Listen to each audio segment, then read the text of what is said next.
Hey guys, it's Ian here with HobbiesofaMan once again, and today we're doing another manga first impressions review. This should be the first one of the year, I think, and it's going to be over this book here called Re-Cervin. This is by Kosuke Hamada, who I've never heard of before. I think he's a relatively new mangaka, someone that's only recently gotten popular. And this is published by Panini Manga Mexico, so this is not available in English yet. And it's pretty unlikely that it will be unless they do an anime or something of this series.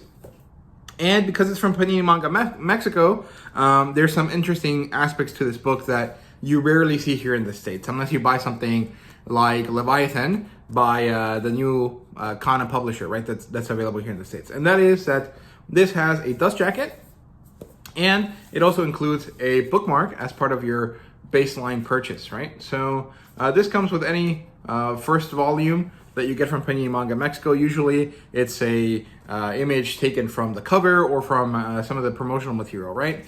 And the dust jacket here has this on it. Nothing special to it, honestly. But the colors here are very well chosen. I quite like them. And this looks nice. It doesn't have a price because they prefer to print all of it in Mexico and then ship it out across Latin America. And if they don't do that, they have to change the number system or the value of the book so that it is sellable across different nations, right? And here's what the inside of the book looks like. So I think this is the front. You have a goddess with a face blown off. You have a kind of a map here, and then you have this in the background here. And this is stuff that you would usually lose in an American publisher. I think usually Yen Press tries to put it inside the book, but they don't always do that, right? And I think Blue Lock does the same thing where they put it at the beginning of the book. Here's the inside of the book. There are no color pages here, which is a bit of a shame, but it's pretty clear that there weren't any color pages at all anyways. Like, these don't look to be in color at all, except maybe this one, but I think that's just the art style there. So, you know, nothing to complain about here. And overall, this is pretty good. I quite like it. So the demographic for this, I think, is seinen, because this is a 16+ title, and I've never heard of this before, and I usually hear about shonen manga, you know. So yeah, the genre here is epic fantasy. This is kind of a dark fantasy series, you know, not necessarily at the same level as Berserk or something like that, but it definitely has adult kind of themes to it. It does have something of a Game of Thrones vibe to it, you know, with gratuitous sex and violence throughout it.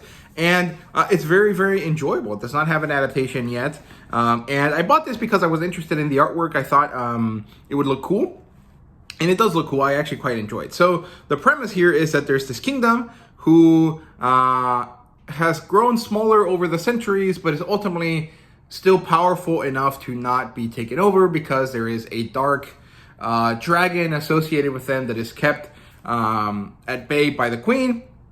And so governments, other countries are afraid of overthrowing this because they believe that they're going to get attacked by the dragon. But eventually one day, one group of people decide that they don't care anymore, that they're going to attack it because they want the power of the dark dragon for themselves, right?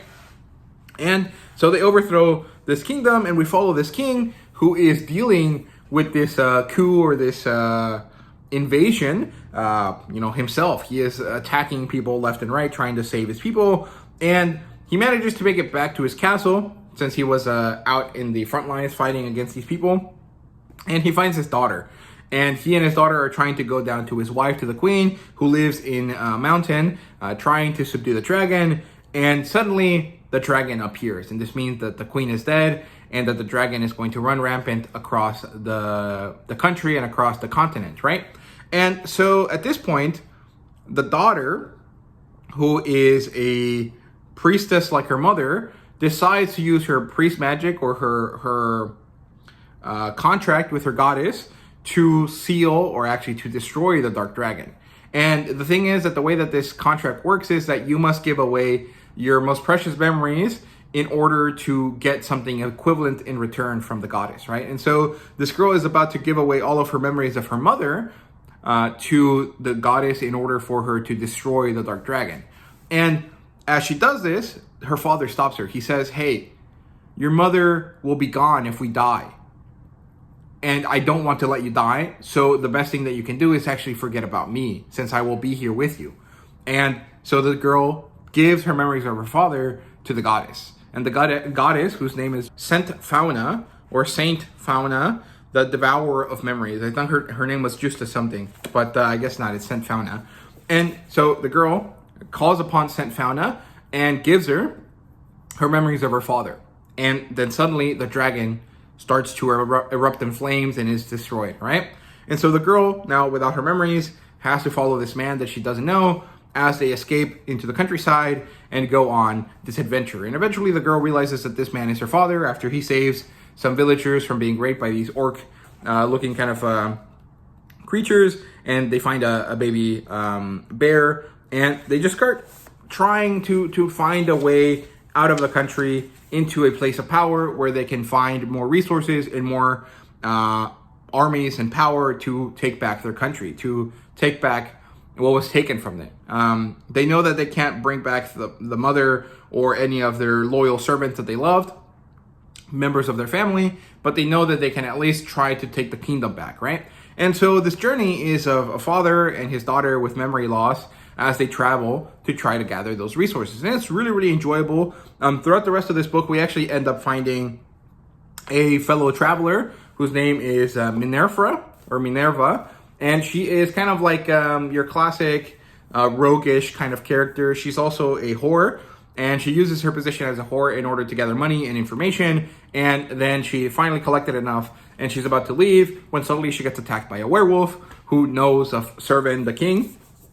And so the girl and Cervin and this daughter character join forces, and they head off on their journey at the end of this book. And it's really, really enjoyable. The artwork is fantastic. The interesting kind of setup is good. And the fact that there is a lot of magic to this world, right? There's dragons, there's orcs, there's evil sacrifices, there's a demon character, there's werewolves and gods and golems and constructs and all sorts of stuff. So it's a very high fantasy type thing. It is not a isekai whatsoever. This is truly a dark fantasy epic type storyline. And I don't think it's ever going to measure up to anything like Berserk or anything like that, but it does have a very interesting style. If you like Bright Story or Witch Hat Atelier or Berserk, if you want something that is like Witch Hat Atelier and Bright Story, but more in line with Berserk, you might like this. I think you might find this to be enjoyable. The magic is pretty low. Our characters are not particularly magical, but the world is full of magic. So it's very, very enjoyable. I quite liked it. And yeah, those are my thoughts here on Re-Cervin, book 1 in this series. The second book has already come out in Mexico, and I will buy it. But I don't know when I'll get my hands on it, because I would have to go down there or someone has to come up for me to get my hands on it. So I'll probably end up getting it maybe in May, or maybe in the summer. It depends on when I travel down to Mexico. So yeah, those are my thoughts on that. I hope you guys enjoyed. Thank you so much for watching, and see you guys next time.